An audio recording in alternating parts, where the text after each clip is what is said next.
Hello అండి, నేను మీ doctor Snehal Reddy, consultant gynaecologist, fertility expert from ARC fertility centre, Gachibowli branch.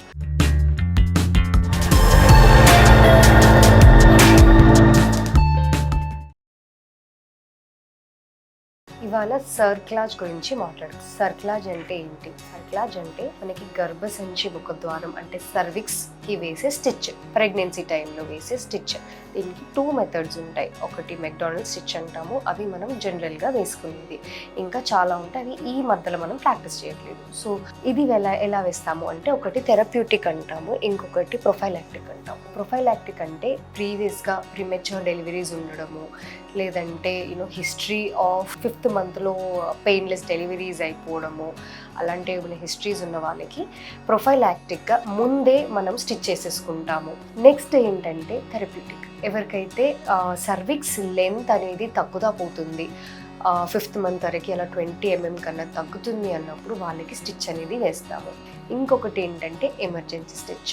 ఎవరికైతే ఆల్మోస్ట్ ఓపెన్ అయ్యి ఎమర్జెన్సీ స్టేజ్లో హాస్పిటల్కి వచ్చినప్పుడు ఆ ముఖద్వారం ఈవెన్ ఓపెన్ అవుతున్నప్పుడు కూడా కొంతమందికి ట్రై చేస్తాము విత్ గివెన్ రిస్క్స్ అనమాట. ఎమర్జెన్సీ స్టిచ్ చేసినప్పుడు డెలివరీస్ అయిపోవడము, లేదంటే డయాబెటిక్ సైడ్ బ్రేక్ అయిపోవడం లాంటి రిస్క్స్ ఉంటాయి.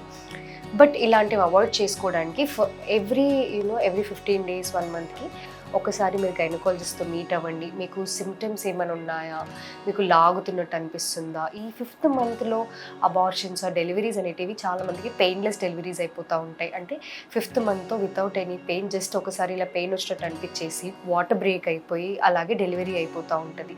అది ఏంటి అంటే సర్విక్స్ అనేది సడన్గా ఓపెన్ అయిపోతుంది, మన ముఖద్వారం అనేది ఓపెన్ అయిపోతుంది. అలా ఓపెన్ అయినప్పుడు మనం ఆ సిచ్యువేషన్లో ఏమీ చేయలేము. సో వాళ్ళకి మాత్రం నెక్స్ట్ ప్రెగ్నెన్సీలో ప్రొఫైలాక్టిక్గా అరౌండ్ 18 weeksకి ముందే మనకి ఎర్లీ టిఫా అనేది చేసుకొని సర్వైకల్ స్టిచ్ అనేది ప్లాన్ చేసుకుంటాము. సో సర్వైకల్ స్టిచ్తో మీరు టెన్షన్ పడాల్సింది ఏం లేదు. బేసిక్గా నార్మల్ ప్రొసీజర్స్కి జరిగేలాగానే కొంచెం రిస్క్స్ ఉంటాయి, కానీ మీకు స్టిచ్ చేసుకుంటే ప్రీవియస్ హిస్టరీ ఉన్న వాళ్ళకి it's a very good procedure, it's a safe procedure also. So cerclage చేసుకుంటే కంప్లీట్ బెడ్ రెస్ట్ అవసరమా, ట్విన్ ప్రెగ్నెన్సీ ఉన్నప్పుడు ఖచ్చితంగా సర్క్లాజ్ అవసరమా అంటే, ట్విన్ ప్రెగ్నెన్సీస్ ఉన్నప్పుడు ప్రొఫైలాక్టిక్గా ముందు సర్క్లాజ్ వేస్తున్నాము. బట్ కంప్లీట్ బెడ్ రెస్ట్ అనేటిది అవసరం లేదు. You can rest for some days, but that to not complete bed rest. మీరు స్ట్రీనియస్ యాక్టివిటీస్ అనేటివి చేయకుండా ముక్కకూడదు, ఆర్ అలా అని చెప్పేసి సడన్గా స్క్వాటింగ్ పొజిషన్ నుండి లేవకూడదు. Should not squat. Or if you are having hard stools, ఒకసారి మీ డాక్టర్తో మాట్లాడి దాని పరంగా ఏం ట్రీట్మెంట్ తీసుకోవాలో చూసుకోవచ్చు. అలా వేసుకున్న తర్వాత కూడా మీకు పెయిన్ అలా ఏమైనా వస్తే ఒకసారి కలవచ్చు. దాని తర్వాత జనరల్గా బ్లీడింగ్ అనేటిది అయితే ఏం ఉండదు. If your gynaecologist is advising you to go for a cerclage, మీరు జస్ట్ ఫర్దర్గా ఏం రిస్క్స్, ఏం ప్రొసీజర్ ఉంటుందో కనుక్కొని you can definitely go for a cerclage. Thank you.